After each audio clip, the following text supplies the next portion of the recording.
Hey guys, happy Monday. It's Jennifer here, and this week's tips are going to focus on something that is really, really important to consumers.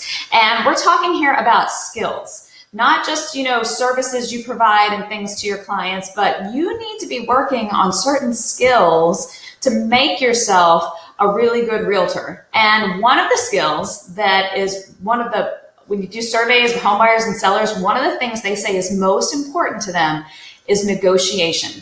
There is so much information out there now that's available to buyers and sellers. They don't necessarily have to come to us for all the same things they used to. But one of the things that they still want from an agent are negotiation skills. And so it's something you should be practicing. There are designations out there that train in negotiation. You should be reading books about it. It is well worth your time and your money to invest in becoming a good negotiator, because when you negotiate a great deal on behalf of your clients, they will sing your praises. They will post about you on social media. They will leave you raving reviews, and you can use those reviews and you can use those designations when you go on a listing appointment or you meet with buyers and you say, and I'm a certified negotiation expert. That carries a lot of weight with buyers and sellers. So I'm going to give you 4 tips today on being a better negotiator. There are many more, but this is just kind of something to get you started. The first one is you need to prepare your clients to negotiate. We talk all the time about managing expectations. If you talk to your clients about this stuff up front, then when it happens, they're less stressed, they're easier to work with, because you told them, be it your buyers or your sellers, we're going to make an offer or we're going to receive an offer if you're working with a seller, and then we are going to negotiate. And we're not just negotiating once in most cases. They think we just negotiate sales price and then we're done. You're going to negotiate sales price, then you're going to negotiate again for repairs. You might have to negotiate a third time if the appraisal comes in low. So let them know there's going to be multiple times we are going to negotiate throughout this transaction. Talk about it in the beginning when they aren't all emotional, with an actual offer or an actual house that they want to buy. Talk about it up front and it'll go more smoothly when the time comes. The second one is fairness. Really talk to your clients. Everybody wants to be viewed as fair. Nobody wants to be treated unfairly. And let them know in a negotiation, there is give and take. Both sides are going to have to give something to reach an agreement. If we don't reach an agreement, well, then nobody wins. Buyer doesn't get the house, seller doesn't sell the house. You need to work towards an agreement.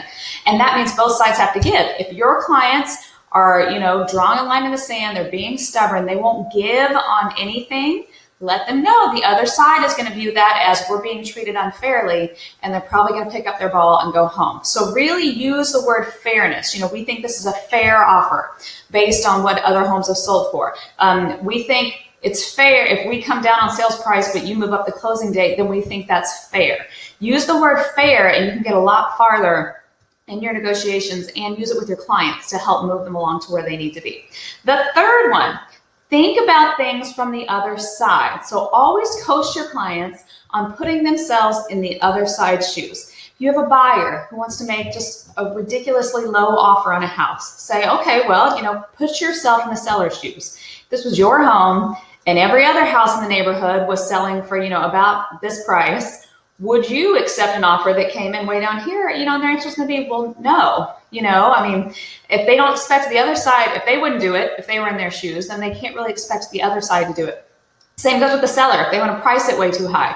Well, if you were a buyer and you were looking in this neighborhood and every other house was offered at this price and one house is priced way up here, how likely are you to make an offer on that house? Not very likely. So just coach. It's a coaching strategy with your clients. Have them put themselves in the other side's shoes and think about how they would react before they make that offer. And sometimes it can help them, again, think more fairly, be more reasonable, and get closer to reaching an agreement. The fourth one, you need to learn how to persuade the other side. Don't just send an email saying my clients want this. Persuade the other side to agree to your client's terms. My clients they're offering this price because, offer some reasons, give some justification if there's logic. If there's ever a benefit to the other side, point that out. You know, maybe you have buyers and they're making an offer that's less than asking price, but we can close really quickly. So I realize your sellers would have to come down some, but they're going to be able to close and move on with this house, move on by the end of the month. You know, so always try to find how it benefits the other side. Work that into your language to help persuade them. Negotiation is huge, guys. There's so many things that you can be working on, so many tactics.